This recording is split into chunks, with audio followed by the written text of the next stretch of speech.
નમસ્કાર અને આપનું સ્વાગત છે. આજે આપણે એક એવા વિષય પર ઊંડાણપૂર્વક વાત કરવાના છીએ જે ગુજરાતના લાખો યુવાનોના ભવિષ્ય સાથે એમની આશાઓ સાથે જોડાયેલો છે. હા, વિષય છે ગુજરાત પોલીસ કોન્સ્ટેબલ અને પીએસઆઈ ભરતી 2025-26. બરાબર. અને આ વિષયને લઈને ઉમેદવારોમાં જબરદસ્ત ઉત્સાહ છે. પણ સાથે સાથે એટલી જ મૂંઝવણ અને થોડી અનિશ્ચિતતા પણ છે. અને સ્વાભાવિક પણ છે. જ્યારે આટલી મોટી ભરતીની વાત હોય ત્યારે દરેક નાની મોટી વિગત કારકિર્દી પર મોટી અસર કરી શકે છે. બિલકુલ. આપણી પાસે જે માહિતી છે એ આ જ ઉત્સાહ અને અનિશ્ચિતતાની વચ્ચેનો રસ્તો બતાવવાનો પ્રયાસ કરે છે.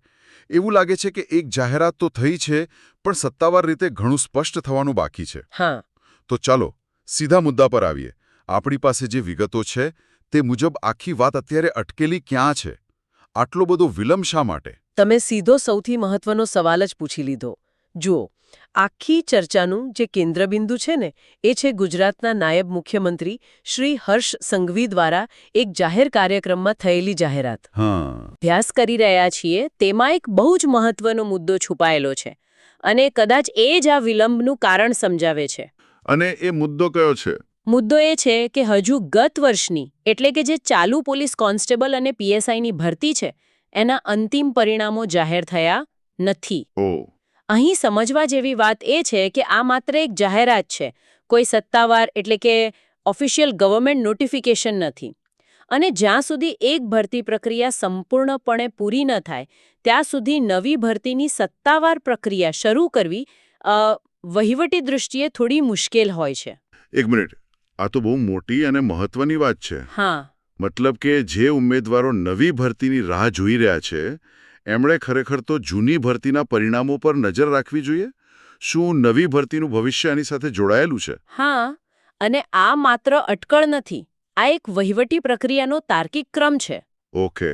કોઈ પણ સરકારી વિભાગમાં જ્યારે એક ભરતી ચાલતી હોય ત્યારે એમાં કેટલા ઉમેદવારો પાસ થયા, કેટલી જગ્યાઓ ભરાઈ અને હવે નવી કેટલી જગ્યાઓ ખાલી છે એનો ચોક્કસ આંકડો અંતિમ પરિણામ પછી જ સ્પષ્ટ થાય. બરાબર. એ પછી જ નવી ભરતી માટેનું રોસ્ટર બને, કેટેગરી મુજબ જગ્યાઓ નક્કી થાય અને પછી સત્તાવાર જાહેરનામું બહાર પડે. એટલે સ્ત્રોતનું તારણ એ જ છે કે જૂની ભરતીના પરિણામો આવે પછી જ નવી ભરતીની ગાડી પાટા પર ચડશે. વાહ. આ એક માહિતી જ કદાચ લાખો ઉમેદવારોની અનિશ્ચિતતાને થોડી ઓછી કરી શકે છે. ટૂંક સમયમાં કરતાં જૂના પરિણામ પછી એ વધુ સ્પષ્ટ ટાઈમલાઈન આપે છે. ચોક્કસ. પણ આ રાહ જોવાના સમયગાળાને કારણે જ કદાચ ઉમેદવારોમાં આટલી બધી અટકળો અને સવાલો ઊભા થયા છે. તો ઉમેદવારોના મનમાં મુખ્યત્વે કયા સવાલો ઘૂમી રહ્યા છે? આ સમયગાળો જ અટકળો માટે એમ કહીએ કે ફળદ્રુપ જમીન બની ગયો છે. સ્ત્રોત મુજબ 3 મુખ્ય પ્રશ્નો છે જે દરેક ઉમેદવારને મૂંઝવી રહ્યા છે. કયા 3? પહેલો, શું નવી ભરતીના નિયમોમાં કોઈ ફેરફાર થશે? બીજો અને સૌથી ચર્ચાસ્પદ પ્રશ્ન, શું પરીક્ષાની પ્રક્રિયા બદલાશે? એટલે કે શારીરિક કસોટી જે દોડ છે એ પહેલા લેવાશે કે લેખિત પરીક્ષા પહેલા? સૌથી મોટો સવાલ. અને ત્રીજો, આ બંનેનો સારાંશ કે શું બધું પહેલા જેવું જ રહેશે કે પછી કોઈ મોટો બદલાવ આવશે? ઓકે. અને આ જે બીજો પ્રશ્ન છે, લેખિત પરીક્ષા પહેલા કે દોડ પહેલા, એ આટલો બધો મહત્વનો કેમ છે? મતલબ આ તો માત્ર ક્રમ બદલવાની વાત છે ને? ના ના, જુઓ, આ માત્ર ક્રમ બદલવાની વાત નથી. આ ઉમેદવારની તૈયારીની આખી વ્યૂહરચના અને મનોવિજ્ઞાનને બદલી નાખે છે. એ કેવી રીતે? ચાલો સમજીએ. જો ભરતી બોર્ડ નક્કી કરે કે પહેલા શારીરિક કસોટી લેવાશે તો ઉમેદવારનું પહેલું અને એકમાત્ર ફોકસ શારીરિક તંદુરસ્તી પર આવી જાય. બરાબર. તેમનો મોટાભાગનો સમય ગ્રાઉન્ડ પર પરસેવો પાડવામાં જશે. કારણ કે જો તેઓ દોડમાં જ નિષ્ફળ ગયા તો પછી તેમનું ગમે તેટલું જ્ઞાન નકામું સાબિત થશે. એટલે કે એવા ઘણા હોશિયાર ઉમેદવારો જે ભણવામાં ખૂબ સારા છે પણ શારીરિક રીતે કદાચ એટલા સક્ષમ નથી, તેઓ પહેલા જ તબક્કામાં સ્પર્ધામાંથી બહાર થઈ શકે છે. બિલકુલ. હવે આનાથી ઉલટો વિચારો. જો નિયમ બદલાય અને પહેલા લેખિત પરીક્ષા લેવાનું નક્કી થાય તો આખી રમત જ પલટાઈ જાય. તો પછી હવે પ્રાથમિકતા શૈક્ષણિક જ્ઞાન બની જશે. ઉમેદવારો લાઇબ્રેરીમાં અને કોચિંગ ક્લાસમાં વધુ સમય વિતાવશે.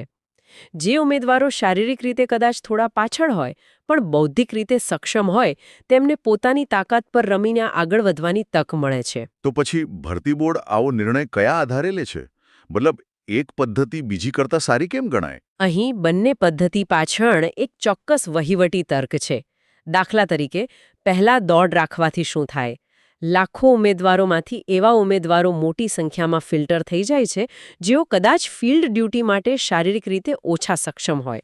ઓકે. આનાથી ભરતી પ્રક્રિયાનો આગળનો બોજ જેમ કે લેખિત પરીક્ષાનું આયોજન, પેપર ચેકિંગ એ ઘટી જાય છે. અને જો લેખિત પરીક્ષા પહેલા હોય તો બીજી બાજુ પહેલા લેખિત પરીક્ષા લેવાથી એ સુનિશ્ચિત થાય કે માત્ર બૌદ્ધિક રીતે સક્ષમ અને ગંભીર ઉમેદવારો જ શારીરિક કસોટી સુધી પહોંચે.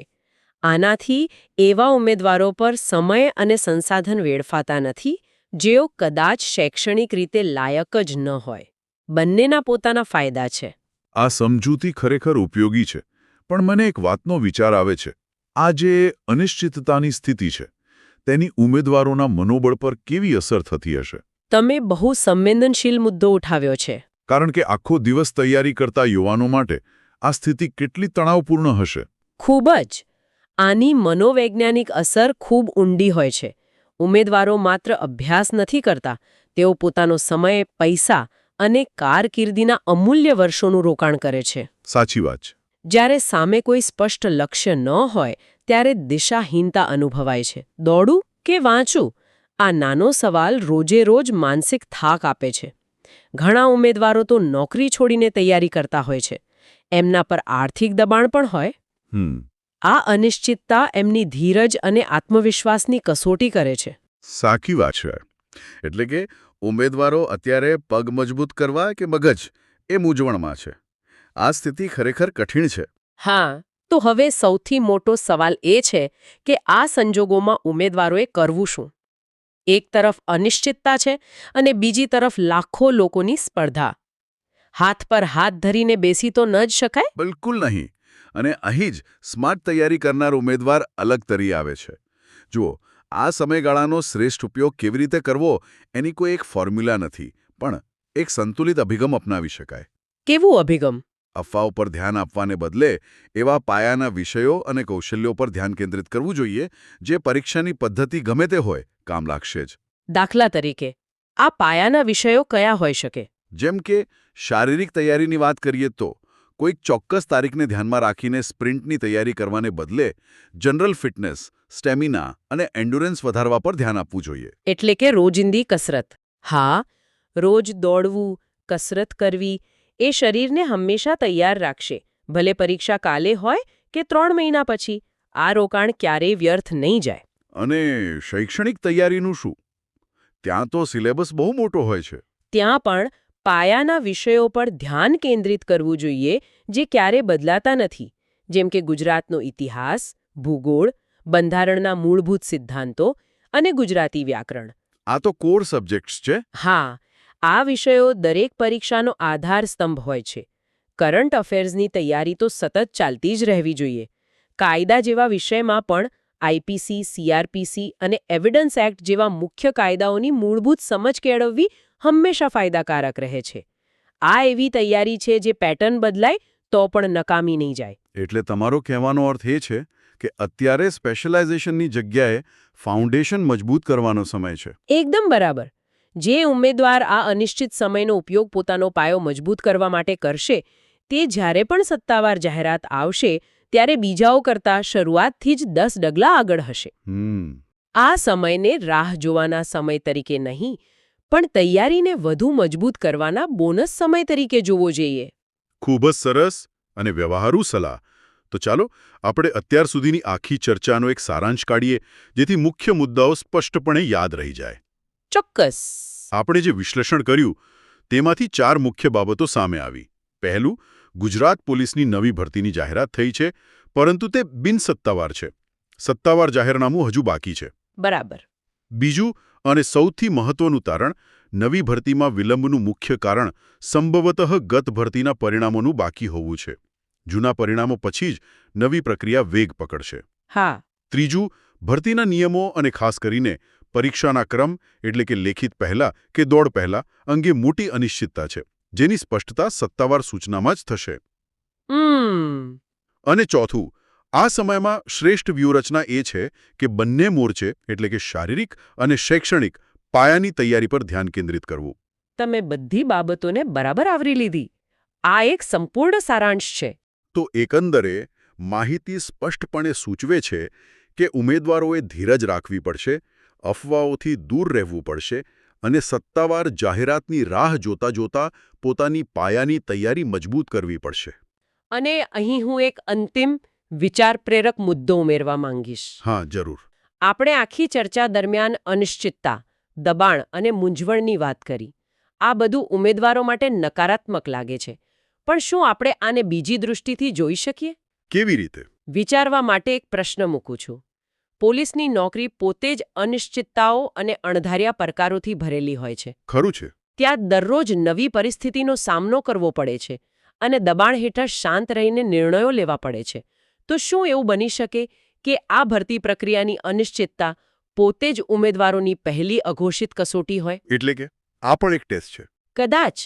કદાચ ભરતી બોર્ડ અજાણતા જ એવા ઉમેદવારોને શોધી રહ્યો છે જેઓ આ દબાણ અને અસ્પષ્ટતામાં પણ પોતાની વ્યૂહરચના બનાવી શકે છે, ધીરજ રાખી શકે છે અને પોતાને તૈયાર રાખી શકે છે.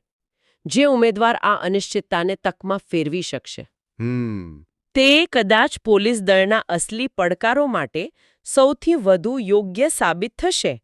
આ વિશે વિચારવા જેવું ખરું.